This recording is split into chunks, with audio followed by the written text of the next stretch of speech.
신하고 섬기니 그러므로 아람 사람들이 두려워하여 다시는 암몬 자손을 돕지 아니하니라. 아멘. 네, 다윗입니다. 뭐 누구나 다 그렇겠지만 저는 특별히 더 이 다윗의 이야기를 굉장히 좋아합니다. 이런 다윗의 이야기를 또 전할 수 있는 기회가 생겨서 너무나도 감사하고, 또 이 시간 우리 모두가 다윗을 통하여서 우리가 어떻게 살아야 되는지, 또 어떻게 행해야 되는지 그것들을 잘 깨닫고 알아가는 그러한 시간들이 되어졌으면 좋겠습니다. 네, 지난주 말씀에서 암몬을 돕기 위해 아람이 같이 전쟁에 투입이 되게 됩니다. 용병으로 이제 전쟁에 들어가게 되었죠. 그런데 아람 군대가 요압이 이끄는 군대로부터 패하여서 도망한 이야기를 지난주에 우리는 살펴봤습니다. 소수정의 요압이, 또 요압과 아비새가 군대를 나누어서 전투를 하는데 비교적 소수였던 그런 요압이 이끄는 군대에게 져서 패하였던 그 아람이 오늘은 다시 군대를 모아서 이 다윗을 어떻게 공격할 것인지 또 준비하는, 그리고 그러한 내용들이 포함되어져 있습니다. 이 아람은 이스라엘 북쪽에 있는 수리아, 지금으로 따지면은 시리아입니다. 지금도 이스라엘과 시리아는 전쟁을 하죠. 예. 때때로 보면은 이스라엘이 다마스쿠스라고 들어보셨나요? 다메섹 나오죠. 거기를 막 공격합니다. 서로 분쟁합니다. 아직까지도 그렇게 패권을 다투고 그렇게 전쟁을 합니다.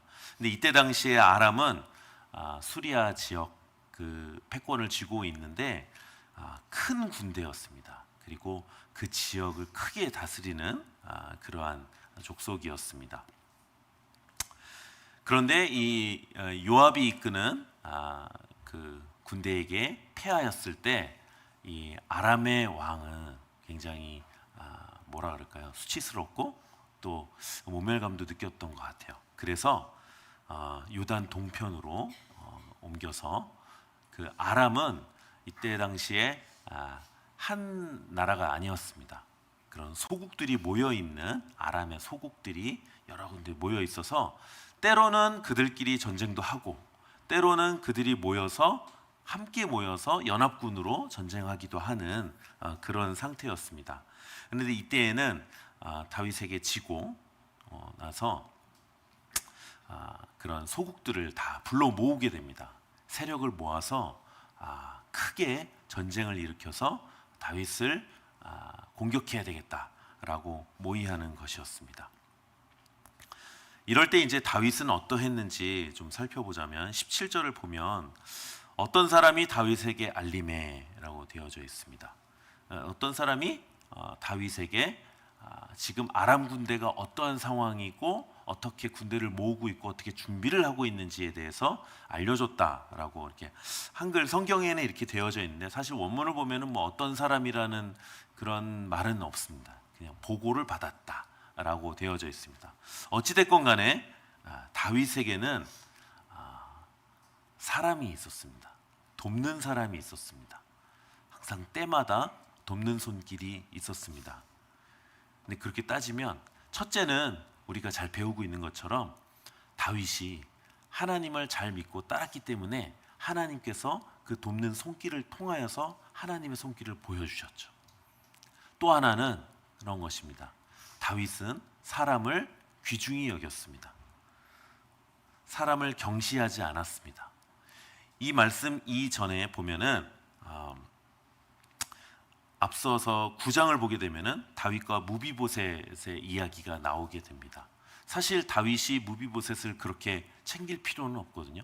그럼에도 불구하고 다윗은 사람에게 있어서 정말 진심을 다했던 것들을 우리는 사무엘 상하 말씀, 또 이 다윗의 이야기를 보게 되면 곳곳에서 볼 수 있게 됩니다. 내 주변에 사람이 없다면, 내게 사람들이 오지 않는다면 그것을 한번 깊이 있게 생각해 볼 필요가 있습니다.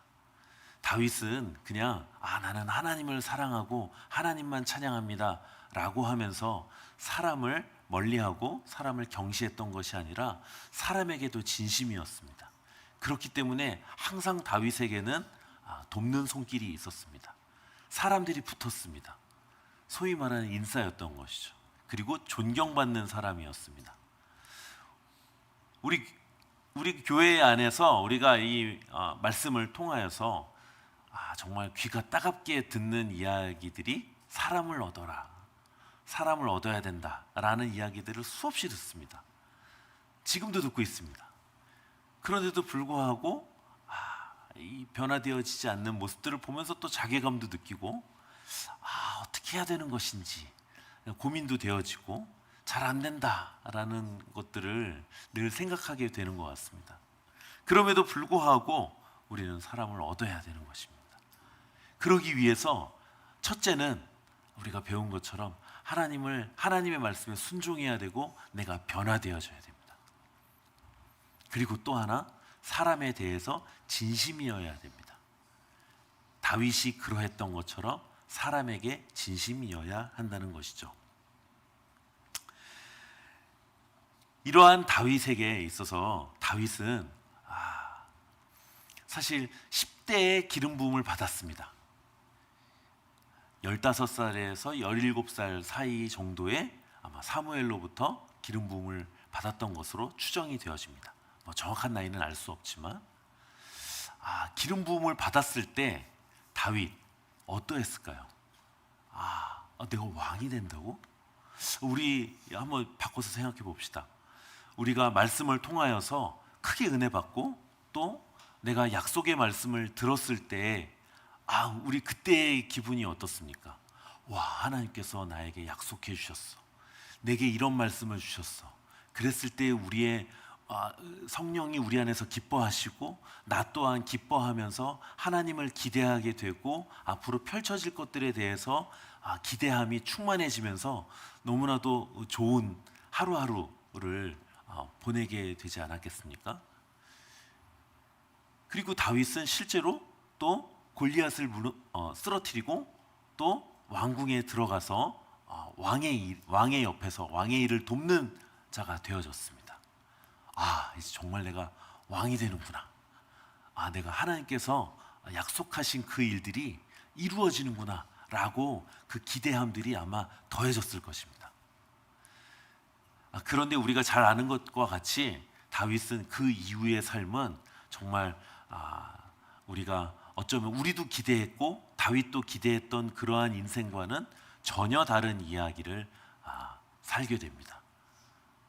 왕이 되어지는 모습이기는커녕 오히려 왕에게 쫓겨서 이리저리 방황하게 되어지고 때로는 침을 질질 흘리면서 미친 척해야 하는 그러한 쇼를 해야 되는 만큼의 비참한 지경에 빠지기도 했던 것이 다윗입니다.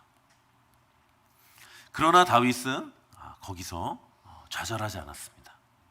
다윗은 거기에서 쓰러지지 않았습니다. 끝까지 하나님을 믿는 인내함을 보여줬습니다. 우리가 요한계시록을 통하여서 우리가 배웠던 말씀이 무엇입니까? 우리에게 주신 말씀을 읽고 듣고 지켜 행함으로 끝까지 인내해야 된다라는 것을 배웠습니다. 인내해야 된다라는 것은 무엇이냐? 그만큼 견디기 어려울 수 있다라는 것을 견뎌내야 된다라는 그 말씀입니다. 다윗이 그러했습니다. 다윗은 쫓겨다녔습니다. 그리고 미친 척 해야 됐습니다. 상상해 보십시오. 적군에게 들어가서 적군을 위해서 일하는 척 해야 됐던 다윗이었습니다. 있을 수 없는 일이죠. 우리에게 어쩌면 약속해 주신 말씀을 이루시기 위해서 우리에게 우리가 생각하지 않는 원하지 않는 이야기를 주시기도 하시는 하나님이심을 우리는 기억해야 되겠습니다. 왜냐? 끝까지 인내하는 믿음을 갖게 하기 위해서 우리에게 그러한 시련과 어려움을 주실 수 있다는 것이죠. 그러기 위해서 우리는 항상 어떻게 해야 되느냐? 하나님 말씀 위에 그 반석 위에 서 있어야 됩니다. 인생이 한 방에 훅 갈 수 있습니다. 그런 얘기 많이 들으시죠? 근데 한 방에 훅 갈 수 있다라는 그러한 것들을 경험해 보신 적이 있으십니까? 저는 얼마 전에 한 달도 채 되지 않았어요. 어떠한 일이 생겼습니다. 어떠한 일이 생겼는데 제 마음이 너무 막 요동하고 너무 힘들었어요. 너무 힘들었는데 또 기도하고 그래 또 기도해야지, 엎드려야지, 또 내 죄가 있을 것이야, 내 죄를 알려달라고 또 기도해야지. 그래서 이제 마음이 좀 잠잠해진 것 같아요. 마음이 잠잠해진 것 같은데 또 돌아서고 나면은 속이 확 뒤집어지면서 막 정말 저도 어떻게 감당할 수 없는 그러한 상황들이 몇 날 며칠 좀 이어졌습니다. 그럴 때 나중에 이제 저희 이야기를 나누면서 은혜 집사도 너무 그때가 무서웠다라고 얘기를 하는 거죠.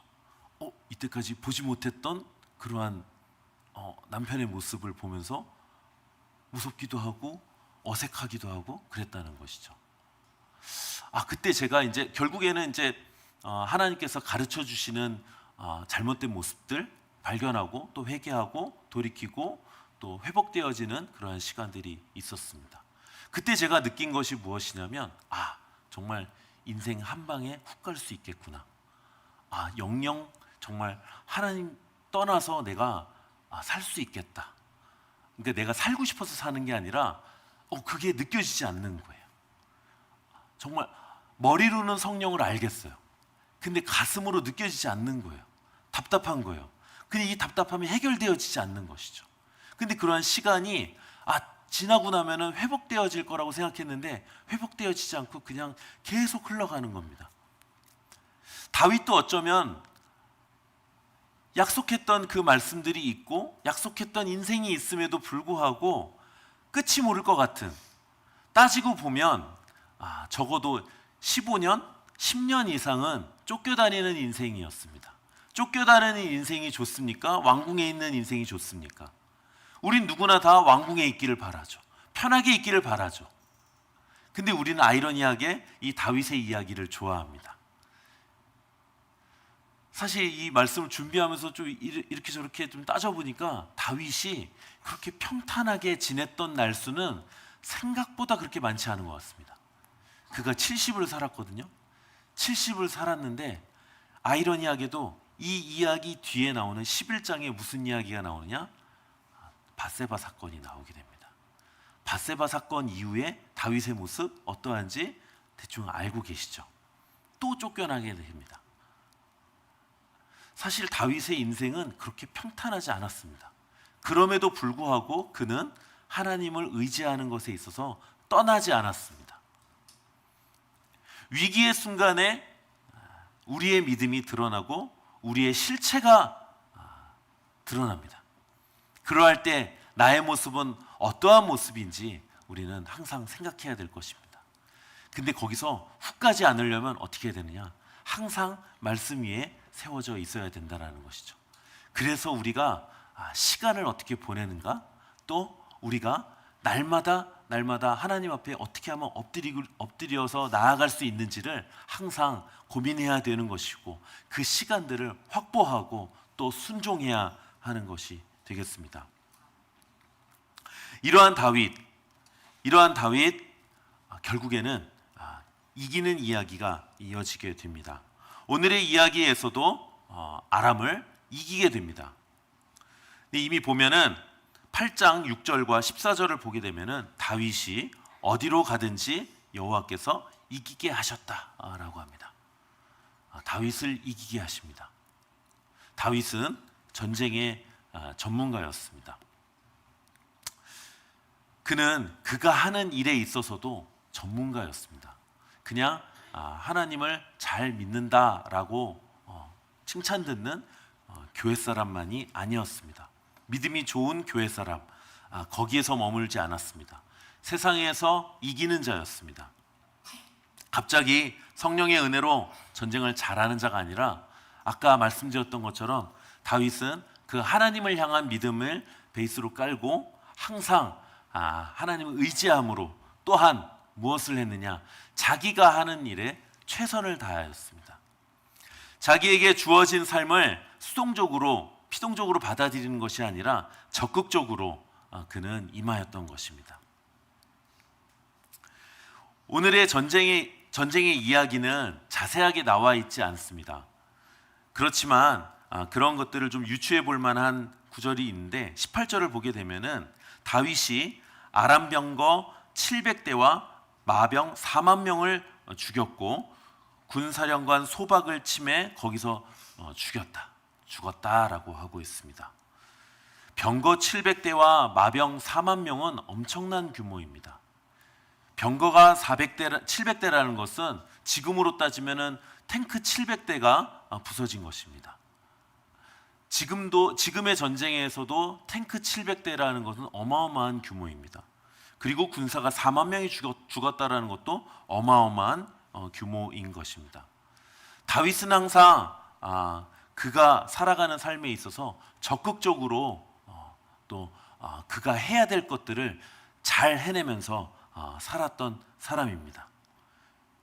놀랍게도 그의 나이가 그렇게 많지 않았음에도 불구하고 하나님을 향한 믿음과 함께 그는 적극적으로 그 삶을 잘 살아내었습니다. 그러나 저의 인생, 저의 삶은 어떠한가를 생각해 보았을 때 조금 전에 말씀드린 대로 저는 한 방에 훅 갈 수 있는 그러한 믿음이었다라는 것들을 생각해 보게 됩니다. 우리가 지금 살아가고 있는 일상에 있어서 우리가 최선을 다하고 있는지, 그리고 또 하나님을 믿는 사람으로서 이 말씀에 순종하여서 늘 하나님이 날 보고 계신다라는 것을 의식하면서 살아가고 있는지 다시 한번 돌아보는 그러한 시간이 되어졌으면 좋겠습니다. 아까 말씀드린 대로 요한계시록에서 우리는 끝까지 인내하는 믿음에 대해서 또 배웠습니다. 코로나가 생겼을 즈음에 우리는 이제 요한계시록을 배우기 시작하였습니다. 코로나가 생겼을 때 급변하는 세상을 보면서 또 때마침 요한계시록의 말씀을 배우면서 우리는 때로는 무섭기도 하고 때로는 정말 하나님의 말씀이 이루어져 간다, 우리의 믿음이 이대로 있어서는 안 된다라는 경각심을 가지게 되면서 여러모로 또 좋게 변화되어지는 모습들을 또 보게 되기도 하였습니다. 그러나 반대로 이러한 상황 속에서 믿음을 버릴 것 같지 않았던, 또 교회 생활을 충실히 하고 하나님을 잘 믿는다라고 생각되어졌던 사람들 중에도 교회를 떠나는 것들도 보게 되어졌습니다.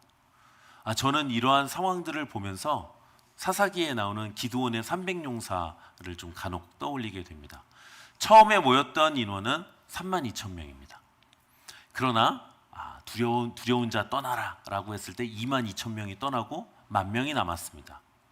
10,000명이 남고 그 다음에 하나님께서 또 시험하실 때 남았던 사람은 결국 300명이었습니다. 요한계시록의 말씀을 보면 볼수록, 이 성경 말씀을 보면 볼수록 마지막 때에 남아있을 사람은 그리 많지 않을 수 있겠다라는 것들을 생각해 보게 됩니다. 그 누가 나는 끝까지 이 믿음을 지킬 것이고 새 예루살렘에 들어갈 수 있는 믿음이야 라고 자신할 수 있겠습니까? 우리는 끝까지 인내하는 믿음이 되어져야 되겠습니다. 다윗이 이기는 이야기만 있었던 것이 아니라 이 이기는 이야기 그 이면에는, 그리고 그 이야기 전에는 인내하는 믿음이 있었고 하나님의 말씀을 순종하는 믿음이 있었습니다. 우리가 순종할 때, 끝까지 인내할 때 하나님께서 이기는 이야기를 주시는 것이지 그냥 바라고 소망한다고 우리에게 이기는 이야기를 주시지 않습니다.